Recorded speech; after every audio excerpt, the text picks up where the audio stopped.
Welcome to Zwida Media. If you're new to this channel, please subscribe. Don't forget to like, comment and share. Here's a new video for today. Enjoy.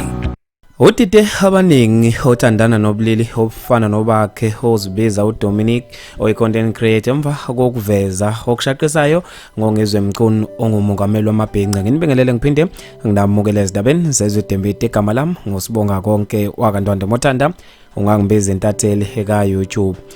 Abazale beshaqakile abantu ezikhuleni zokuxhumana emva kokusuka komsindo wenkulumo kaNgizwe Mchunu la athe akabafuni noma abahamba abantu abathandana nobulili obufanayo akumele begqoke imvunulo yakwaZulu njengoba bephoxa isiko nesizwe sakwaZulu. Kube sekuvela uDominic oyi-content creator khona ku Facebook waveza okushaqisayo ngongezwe Mchunu. Kube sekuthusa abantu abaningi.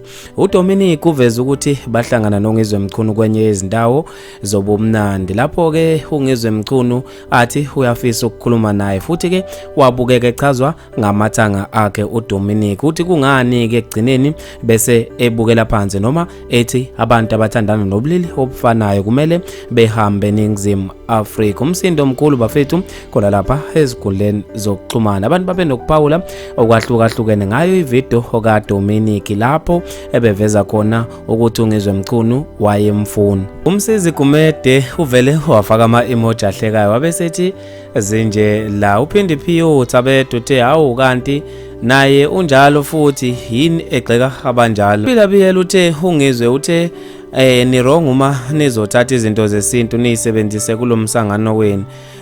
Uma nizocabanga kahle uthe kufana nokuthatha imonto yomsebenzi uhambe uyophuzwa ngayo utshwala kodwa ibe inembhalo yenkampani.